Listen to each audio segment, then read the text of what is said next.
Welcome to love talkies. ప్రణయం episode number 9. Akshit message చేస్తూ ఉండడంతో తనకు రేపు షూట్ ఉందని దానిపై ఫోకస్ చేయాలనుకుంటున్నానని రిప్లై ఇచ్చింది అదితి. నేను రేపు షూట్కి వస్తున్నాను. వెంటనే అక్షిత్ వైపు నుండి మెసేజ్ వచ్చింది. దానివైపు కేర్లెస్గా చూసిన అదితి అది మీ ఇష్టం అని సమాధానమిచ్చి ఫోన్ పక్కన పడేసింది. కానీ అప్పటికే ఆ మెసేజ్ చూసేసిన సనా ఆశ్చర్యంగా ఫీల్ అవుతూ, వావ్ మేడం, రేపు మీ షూట్ చూడటానికి అక్షిత్ సార్ వస్తున్నారు అని అంది. దానికెందుకు అంత ఎగ్జైట్ అవుతున్నావు అని నిర్లిప్తంగా అడిగింది అదితి. ఎగ్జైట్ అవ్వాల్సిన విషయమే కదా మేడం. సార్ ఎంత బిజీగా ఉంటారు. అతనికి కనీసం ఇలాంటి విషయాలపై ఆలోచించే టైం కూడా ఉండదు. అలాంటిది రేపు మీ షూట్ కోసం వస్తానంటున్నారు. నిజంగా అతను మీకు చాలా ఇంపార్టెన్స్ ఇస్తున్నాడు అని అంది సనా. ఆ మాటకు విచిత్రంగా చూసి, నువ్వే లేనిపోని గాసిప్స్ క్రియేట్ చేసేలా ఉన్నావే, అదంతా ఏముండదు. అతను నాకు ఇంపార్టెన్స్ ఇవ్వడమేంటి? అతనెక్కడా నేనెక్కడా అని అంది అదితి. అదే కదా నేను కూడా అంటున్నాను. అక్షిత్ సార్ లాంటి వ్యక్తి మనతో ఇంతసేపు మాట్లాడడమే చాలా ఎక్కువ. ఎవరిదాకో ఎందుకు? ఆ సౌరభ్ని చూడండి.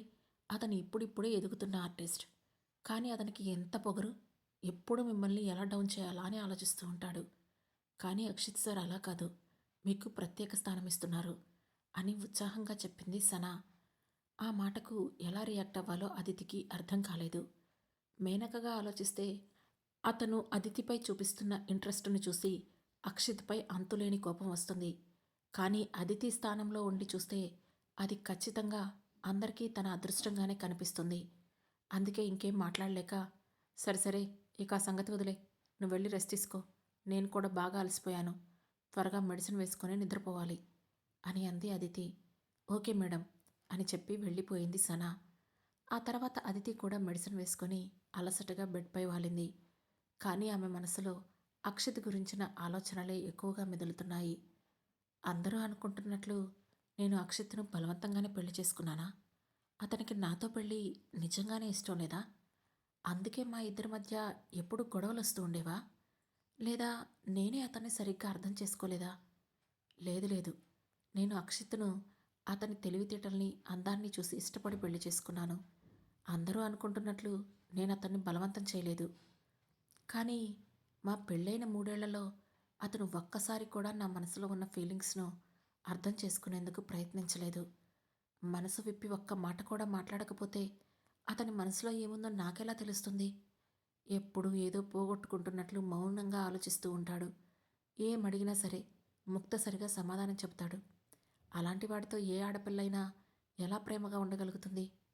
నిజంగానే అతనికి నేనంటే ఇష్టం లేకపోతే నేను చనిపోయిన తర్వాత సంతోషంగా వేరే పెళ్లి చేసుకోవాలి.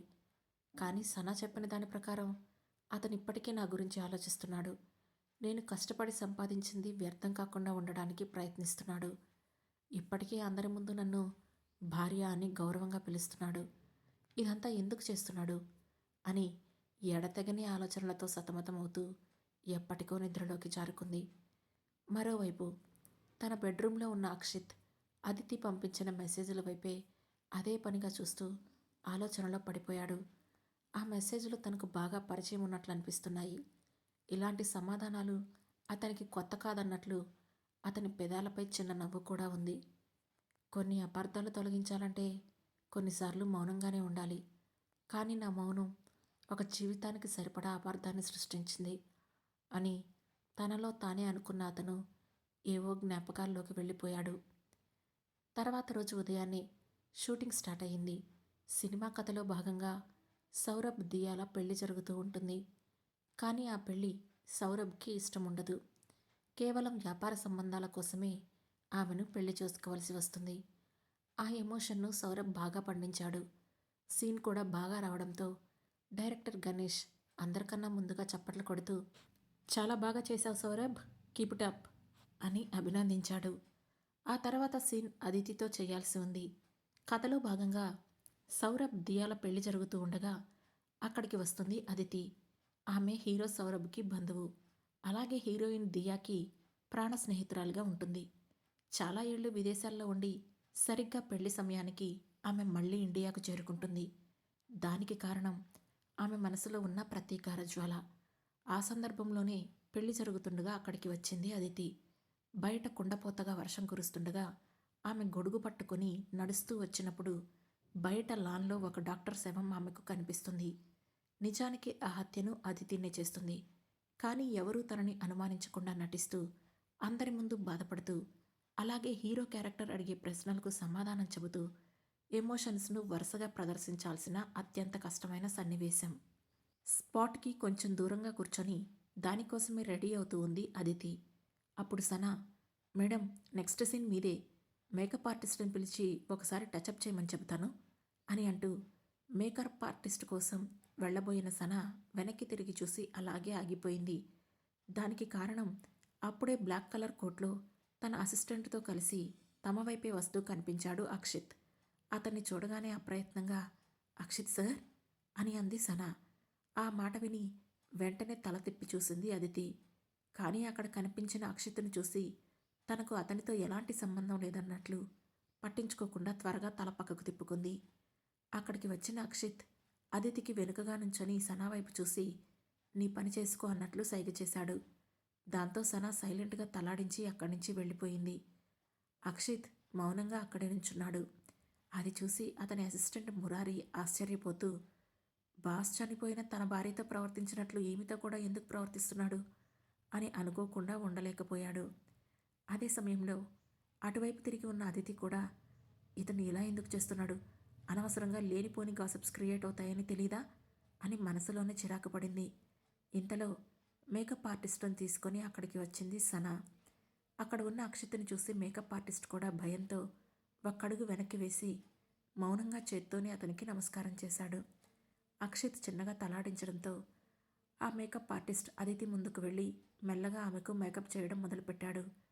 లిప్స్టిక్, ఐబ్రోస్ చేయడం పూర్తవడంతో అదితి తల తిప్పకుండానే తన చెయ్యి వెనక్కి పెట్టి అక్కడ సనా ఉందని అనుకొని వాటర్ ఇవ్వు అని అంది. ఆమె వెనకే ఉన్న అక్షిత్ పక్కనే ఉన్న తన అసిస్టెంట్ దగ్గర వాటర్ బాటిల్ తీసుకొని తాను సగం తాగిన బాటిల్ను ఆమె చేతికి అందించాడు. అతను చేస్తున్న పనిని అయోమయంగా చూస్తూ ఉండిపోయాడు మురారి.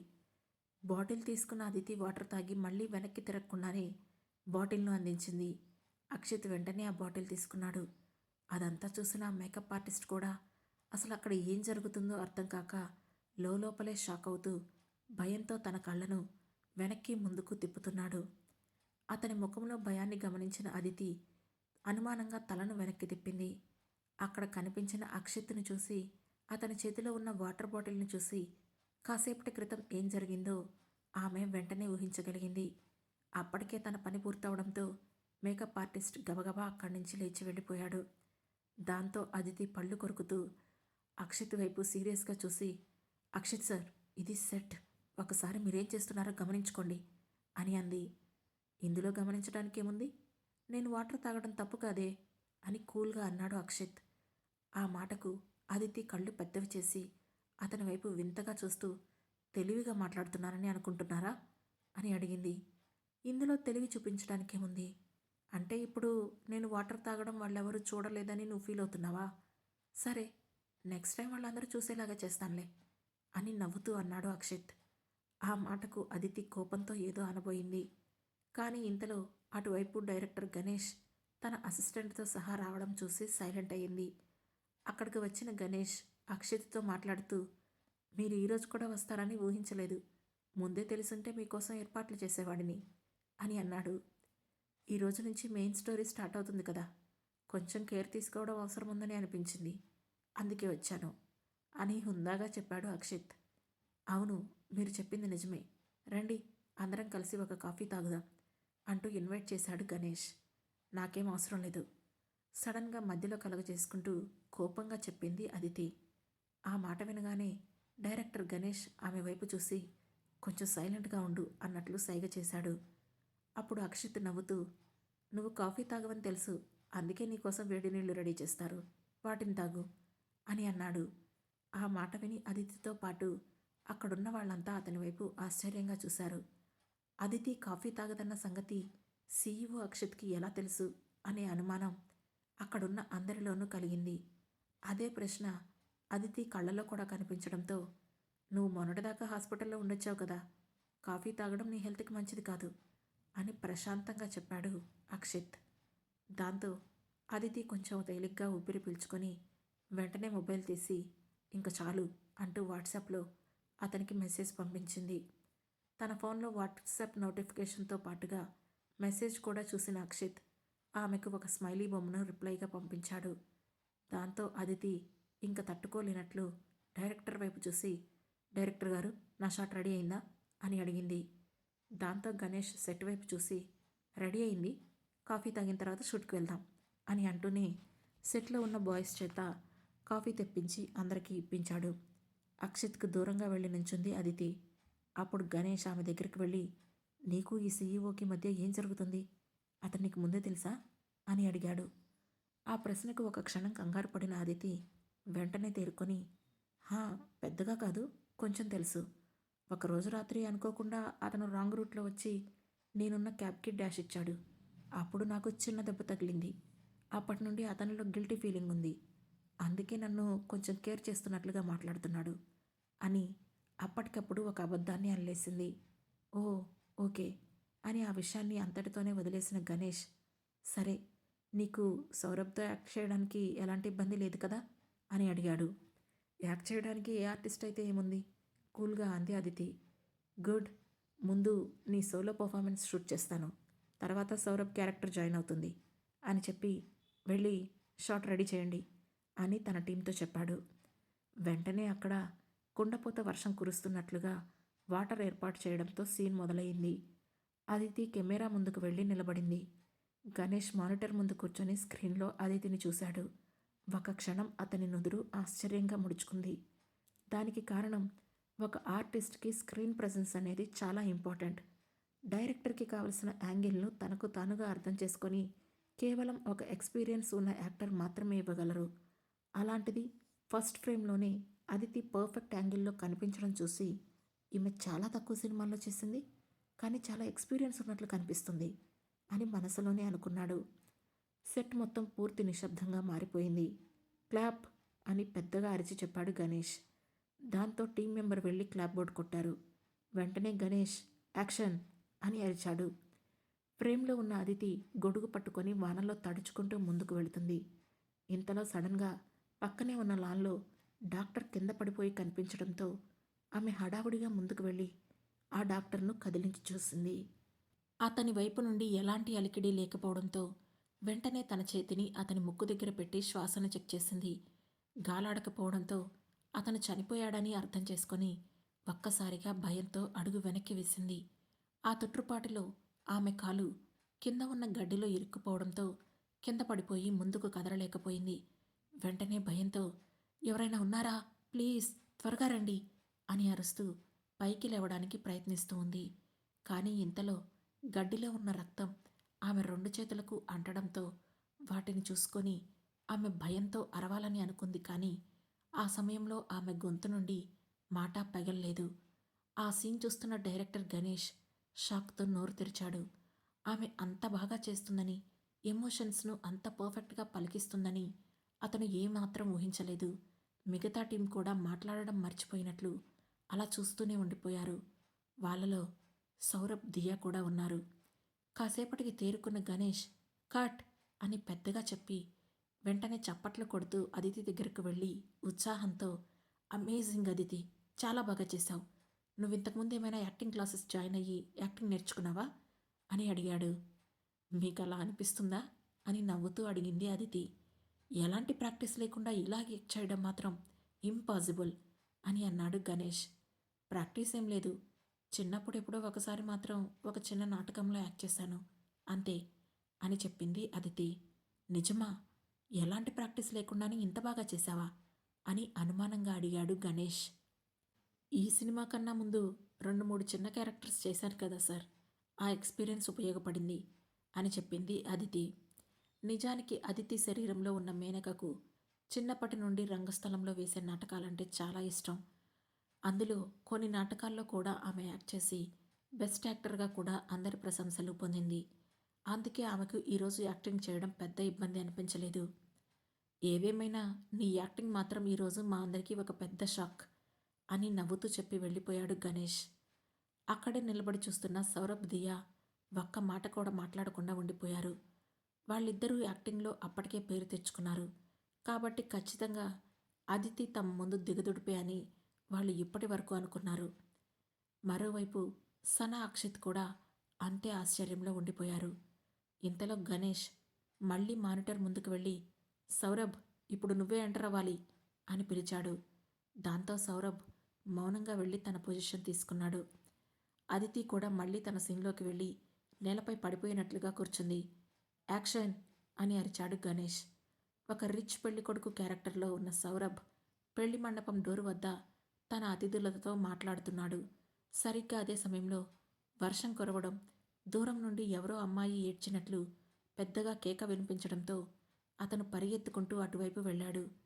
అక్కడ డాక్టర్ శవం పక్కనే పడిపోయిన అదితిని చూసి, ఏమైంది, ఎందుకలా అరిచావు అని కంగారుగా అడిగాడు.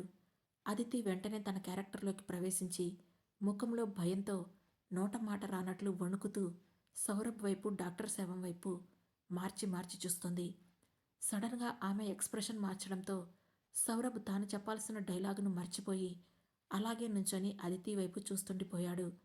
దాంతో గణేష్ ఒక్కసారిగా కట్ అని అరిచి, సౌరభ్, ఏమైంది, డైలాగ్ చెప్పకుండా అలా నుంచున్నావు అని అడిగాడు. ఆ పిలుపుతో ఈ లోకంలోకి వచ్చిన సౌరభ్, సారీ, నేనేదో ఆలోచిస్తూ ఉండిపోయాను అని క్షమాపణ చెబుతూ అంతవానలో కూడా తన ముఖానికి పడుతున్న చెమటను తుడుచుకున్నాడు. ఎందుకో తెలియకుండానే అదితి ముందు తానసలు ఆర్టిస్టునే కాదనే భయం అతనిలో మొదలయ్యింది. సీన్ రసవత్తరంగా ఉంది, నువ్వు కూడా పోటాపోటీగా యాక్ట్ చేస్తే అద్భుతంగా వస్తుంది, కానీ నువ్వు సైలెంట్గా నుంచుండిపోయావు, కొంచెం చూసుకొని సరిగ్గా చెయ్యి అని చెప్పాడు గణేష్. ఇదంతా జరుగుతున్న సమయంలోనే మరోవైపు అక్షిత్ తన పక్కనే ఉన్న సనా వైపు చూశాడు. ఆమె చేతిలో అదితి మొబైల్ పట్టుకొని కనిపించడంతో, అదితికి వచ్చిన మెసేజెస్ నువ్వు కూడా చూస్తున్నావా అని సడన్గా అడిగాడు. ఊహించని ఆ ప్రశ్నకు తడబడిపోయిన సనా, లేదు లేదు అక్షిత్ సార్, నేను ఆమె పర్సనల్ మెసేజెస్ చూడను అని చెప్పింది. ఆమె ఖచ్చితంగా అబద్ధం చెబుతుందని ఊహించిన అక్షిత్ ఆ సమాధానాన్ని పెద్దగా పట్టించుకోకుండా, నిన్న నేను అదితికి మెసేజ్ చేసినప్పుడు దాన్ని చూసి మీ ఇద్దరు ఏం మాట్లాడుకున్నారు అని గంభీరంగా అడిగాడు. ఊహించని ఆ ప్రశ్నకు సనా అయోమయంగా చూసింది. కానీ అతనితో మళ్ళీ అబద్ధం చెప్పే ధైర్యం చేయలేకపోయింది. అందుకే నెమ్మదిగా, అంటే సార్, అది మీ వైఫ్ వాళ్ళ ఫ్యామిలీ మిమ్మల్ని పెట్టిన ఇబ్బందుల గురించి మాట్లాడుకున్నాం అని చెప్పింది సనా. ఆ తర్వాత ఏం జరగబోతుందో తెలుసుకోవాలనుకుంటే వెంటనే మా లవ్ టాకీస్ ఛానల్ను సబ్స్క్రైబ్ చేసుకొని ప్రణయం సిరీస్లోని నెక్స్ట్ ఎపిసోడ్ను మిస్ అవ్వకుండా వినండి. అలాగే మా ఈ కథలు మీకు నచ్చినట్లయితే లైక్ చేసి, షేర్ చేసి, కామెంట్ చేసి, హై పాయింట్స్ కూడా ఇచ్చి మమ్మల్ని సపోర్ట్ చేయండి. Thank you. Thanks for watching.